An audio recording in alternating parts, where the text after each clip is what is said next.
नमस्ते दोस्तों, कैसे हैं आप। मैं Sujeet Kumar incredible IAS academy में आपका हार्दिक स्वागत करता हूं। दोस्तों, गांधी जी का एक कथन था, बुरा ना कहो, बुरा ना सुनो और बुरा ना देखो। शायद इस 21वीं सदी में बिल्कुल यथार्थ पे उतरता है और आने वाले न जाने कितने से सदी होंगे जिस पे यथार्थ पे उतरेगा।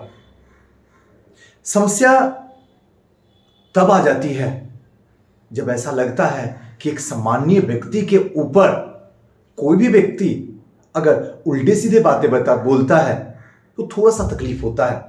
उसमें भी जो शिक्षा के क्षेत्र में एक क्रांति पैदा किया और उसके बारे में अगर कोई कुछ बोलता है तो एज ए टीचर होने के नाते, एक इंसान होने के नाते और एक बिहार के नागरिक होने के नाते मजबूर हो जाता हूं कि आपसे दो लाइन बातें कर सकूं उस इंसान के लिए जिस इंसान को एक दूसरा इंसान बुरा बोलता है। दोस्तों, आज चर्चा करने के लिए आपके सामने आया हूं बस कुछ पल के लिए जेएनयू के टीचर संजय सर के बारे में।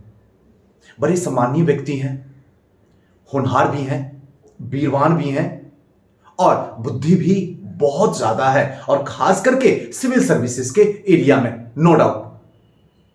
मुझ जैसा और बिहार के न जाने कितने ऐसे टीचर और नौजवान सर झुका के उनको सलाम करता है और उनमें एक मैं भी हूं। सच में दिल से सम्मान करता हूं और रियली वक्त करता हूं। मैं हर उस इंसान को सर झुका के सलाम करता हूं जिससे थोड़ी सी भी हमें ज्ञान हासिल हो जाता है, तुरंत सर झुक जाता मेरी। ऐसे ही कल रात मैं एक यूट्यूब पे वीडियो देख रहा था तो शायद पता नहीं क्या है, लेकिन हाँ इतना पता है कि वो जब भी आते हैं 67 का अपडेट लेके आते हैं। वो कुछ हो सकता है वो अपने स्तर पे सही बोल रहे हो, मैं गलत बोलूं ये भी गलत हो जाएगा, हो सकता है वो अपने स्तर पे सही बोल रहे हो, लेकिन ये भी सही है कि अगर संजय सर कुछ बोलते हैं तो अपने स्तर पे होशो हवास में बोलते हैं। अब तक के मैंने बहुत ऐसे टीचर को देखा हूं, खास करके बिहार की बात कर रहा हूं, बहुत से मिला भी हूं, लेकिन बहुत कम लोग हैं जो संजय सर की तरह हैं, शौम। और सबसे बड़ी बात जो है कि सहनशील व्यक्ति, आप कुछ भी कर दो उनके साथ, कुछ भी बोल दो, जल्दी एक्शन नहीं लेते। बोलते जरूर है, नो डाउट है, लेकिन मोहब्बत भी यहां पे कूट कूट के भरी हुई है। किसी का बिगाड़ना उनकी फितरत में नहीं है, मैं बहुत अच्छे से उनको जानता हूं। वरना जिस तरीके से जिस शब्दों का प्रयोग करके वो यूट्यूबर सर को बोल रहा था, अगर उस जगह पे यानी कि संजय सर की जगह पे कोई दूसरा इंसान होता तो न जाने अब तक मैं बर्बादी का वो आलम पैदा करता जो सोच भी नहीं सकता था। सही बता रहा हूं, हो सकता है ये कड़वी बातें आपको बुरा लग जाए, लेकिन वैसा ही वो एक इंसान है जो कोई मतलब नहीं है। उनका सीधा सा एक ही फंडा है, हाथी चले बाजार, कुत्ता भूखे हजार, कोई फर्क नहीं पड़ता है। और मुझे भी तकलीफ लगता है। अच्छा एक बात बताओ, अगर इन्होंने 200, 300, 400 रिजल्ट दिखा ही दिए तो इसमें क्या बुराई है? क्या बुराई है? हम, आप या जमाना कोई बोले, इससे बेहतर है आप भी 400 दिखाओ ना। आपके पास भी भगवान बुद्धि दिए हैं, आपके पास में भी पैसा है, आपके पास भी 6 फीट का शरीर है, आप भी 500 को सिलेक्शन करवाओ। अगर किसी को उल्टा सीधा बोलना है तो बेहतर है कि खुद को उल्टा सीधा बोल ले पहले, तो शायद ज्यादा निखर के सामने आ जाए। और ये मैं आराम से आपसे बात कर रहा हूं, ये गलत है। ये कहीं से भी किसी भी एंगल से किसी टीचर का किसी टीचर पे वार करना बिल्कुल भी गलत है। ये सम्मानजनक बातें नहीं है। इससे सारी टीचर की मर्यादा गिरती है एक इंसान की वजह से। और इसमें अगर कोई पिसता है तो सिर्फ छात्र पिसते हैं, उनको समझ में नहीं आता है क्या करें, कौन अच्छा है कौन बुरा है। आप छात्र को बचाने चल रहे हैं या छात्र को आप मारने चल रहे हैं, यह तो सोचना आपको है, यह आपको है। देश आजाद है। 1947 के बाद हर व्यक्ति की यह नैतिक जिम्मेदारी है, वो कुछ भी बोल सकता है, कुछ भी कर सकता है, लेकिन संविधान के अंदर रह के, उससे बाहर नहीं। अगर कोई व्यक्ति बोल रहा है तो इसमें आपको किसी भी तरीके का कोई समस्या नहीं होनी चाहिए, यह गलत है। अगर कोई व्यक्ति पास में जेएनयू लगा देता है तो आपको हक नहीं बनता है कि आपको कुछ बोलें। उस व्यक्ति के बारे में आप जानते हैं, उस व्यक्ति की दर्द को जानते हैं, वो व्यक्ति हर दिन कैसे सोता जानते हैं, वो व्यक्ति हर दिन संघर्ष कर रहा जानते हैं। आप सोते हैं और वो व्यक्ति रात दिन जग रहा है, क्योंकि बिहार में उसको टॉप करना है, अपनी संस्था को आगे बढ़ाना है। बच्चे में जितने भी टॉप रैंक के होंगे उसी संस्था से होगा। उसके लिए रात दिन पागलपन उसके शरीर के ऊपर, माथे पे दिख रहा है,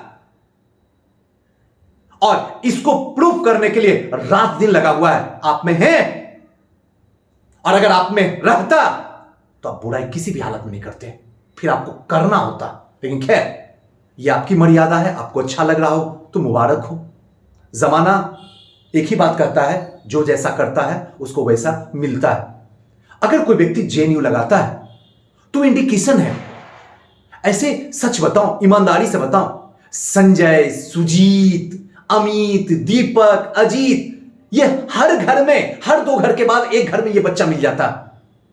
वैसे ही जैसे हर घर में एक अमरूद का पेड़ मिल जाएगा, एक आम का पेड़ मिल जाएगा, चाहे वो गरीब का घर हो, अमीर का घर हो, एक पेड़ तो जरूर रहने वाला। वैसे ही हम लोग का नाम यूनिक है, चाहे सुजीत ले लो या संजय सर ले लो, हर घर में मिलेगा। इन्होंने अपने नाम को एक अलग तरीके से मार्केट में बनाया कि कोई दूसरा इसका कॉपी ना कर सके। संजय सिंह जेएनयू, यानी इंडिकेशन यह है कि हिस्ट्री का मतलब Sanjay sir JNU, Sanjay sir नहीं, संजय सर जेएनयू, ये इंडिकेशन है। हम भी तो अपने नाम के आगे लगाते हैं, सिंपल सा लॉजिक है। सुजीत सर सुनामी गुरु, इसका सीधा सा मतलब वही है। अच्छा, सुनामी गुरु सुजीत सर वाले, अगर कोई और दूसरा सुजीत है तो हो ही नहीं सकता है, तो इसमें क्या बुराई है? क्या बुराई है? इसका मतलब क्या है? अगर सुनामी गुरु मैं लगाया तो सिर्फ मेरे अंदर सुनामी है और बाकी दुनिया के लोग मरे हुए हैं। सबके अंदर एक सुनामी बैठा हुआ है, सबके अंदर। बहुत ऐसे स्टूडेंट हैं जो जेएनयू से हैं, जेएनयू नहीं लगाते हैं। मैं एसआरएम का प्रोडक्ट हूं तो मैं एसआरएम लगा सकता हूं, कौन रोक लेगा? अब आप इस पे ताने देते हैं, ये गलत है। शोभा का एकदम विपरीत जा रहा है, हम ऐसा कदापि ना करें। और दूसरी बात, अभी कुछ दिन पहले ऑफिसर एकेडमी का चैनल थोड़ा लगता कुछ दिनों के लिए ब्लॉक हो गया था, और थोड़ी सी परेशानी तो होती है, चाहे मेरा भी चैनल ब्लॉक हो जाए, कोई हैक कर ले तो परेशानी तो होती ही होती है, इसमें नो डाउट है। लेकिन तनिक सोचिए हम क्या कर रहे हैं। कोई व्यक्ति एक टीम के साथ में काम कर रहा है, हम सर झुकाकर उसका सम्मान करना चाहिए। उस व्यक्ति के साथ भी उतना ही दर्द है, उस व्यक्ति को भी उतना ही पैसा चाहिए जितना आपको चाहिए। वो व्यक्ति भी इसी हिंदुस्तान में रह के हर सुख समृद्धि का हिस्सा बनना चाहता है जितना आपको चाहिए। क्या उसका हक नहीं बनता है? अगर उसको बर्बाद करना है तो आप उससे लड़ो, उसकी ज्ञान से, और तब बर्बाद करो, तब जानो। आप उसकी अमानत, उसकी जीवन भर की जो दौलत बनाई गई है यूट्यूब, आप उसको हैक कर लेते हैं। शर्म की बात है। हमें सीखना चाहिए हर बड़े लोगों से, हर छोटे लोगों से। सब में ज्ञान है और सब अपने आप में यूनिक है। हम तो इसके अंदर पाल के रखे हुए हैं कि हम बड़े हैं, हम सुनामी गुरु हैं, तो हम ये हैं, हम वो हैं, हम किसी को देखना नहीं पसंद करें। अरे गलत है, यह आपका विनाश का कारण है, और यह विनाश पतन की ओर लेके जाएगा आपको। चाहे मध्यकालीन की बात कर लें, प्राचीन की बात कर लें या आधुनिक की बात कर लें, हर का पतन आया है। एक टाइम आएगा जब पीक पे रहोगे और एक टाइम आएगा जब पतन पे रहोगे। पीक पे और पतन का बस एक ही कनेक्शन है कि अपने आप को सबसे ज्यादा स्मार्ट समझ लेना। इसका मतलब है पतन शुरू हो चुका है, बस इंतजार करो टाइम का। हम भी सीखते हैं बहुत कुछ, ऑफिसर एकेडमी को हम भी फॉलो करते हैं, हम भी देखते हैं। ऐसा नहीं है कि कोई चैनल हम भी नहीं देखते हैं, हम भी देखते हैं। हम भी क्या सीख सकते हैं? अगर उसने 4-5 लोगों को ला के पूरे 12 दिन का वर्ल्ड रिकॉर्ड बना दिया बीपीएससी में, तो क्या हम एक दिन भी जग के नहीं पढ़ा सकते बच्चों को? क्या हमने पढ़ाया, और इसके पीछे मोटिवेशन ऑफिसर एकेडमी का रहा हाथ। उन्होंने मुझे एनर्जी दिया और हमने रात भर बिना पानी, बिना बैठे हुए पूरा का पूरा इतिहास को पढ़ा डाला। रात भर 8 बजे शुरू हुआ, 7 बजे सुबह में समाप्त किए, अकेले एक दम पे। तो हर इंसान से सीखना चाहिए। मैं तो हाथ जोड़ के हर इंसान जो बोले, मैं उनको भी सम्मान करता हूं, सही बताता हूं, मैं उनको भी प्यार करता हूं, मुझे उनसे भी सीखने की प्रेरणा मिलती है। लेकिन प्लीज भगवान के लिए कभी किसी के ऊपर इस तरीके का लांछन मत लगाइए, उल्टे सीधे बात मत बोलिए। ये 21वीं सदी है और हर एक बच्चा इंटेलिजेंट है। जितना आप सोचते हैं ना, उससे भी ज्यादा इंटेलिजेंट है। हम सोचते हैं कि हम सुनामी गुरु, हम सुजीत सर हैं, बच्चा हमसे भी ज्यादा तेज है। ये मेरा दिल जानता है, बस बोलता कोई नहीं है, बोलता कोई नहीं है। और हकीकत यही है, आप किसी भी बच्चे को आप होशियार बनने चल रहे हो कि आप बताओगे उस टीचर के पास ना जाए। बच्चा आपसे ज्यादा इंटेलिजेंट है। बच्चा को पता है कौन टीचर मुझे किस मंजिल तक पहुंचाएगा, उसी के पास जाएगा, दूसरे के पास कभी नहीं जाएगा। जितना मोटिवेशन देना है दे लो, जितना कहना है कह लो। तो इसलिए प्लीज हर एक टीचर से विनम्र निवेदन है कि हर के साथ सहयोग करें, हर के दुख दर्द में उनके साथ आए।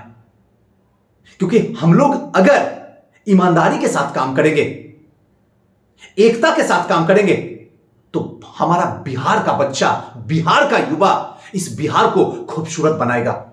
इसके पीछे हम सब खड़े हैं। अगर हम सब आपस में लड़ते रह जाएंगे तो हमारा बच्चा बर्बाद हो जाएगा और कोई दूसरा आके यहां पे राज करेगा।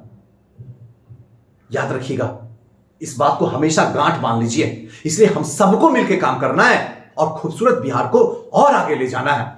और इसकी जिम्मेदारी हम सब के कंधे पे है और इसकी जिम्मेदारी आपको इसी युग में निभाना होगा। सोचना आपको है। मेरा तो ऐसे भी वक्त जा चुका है।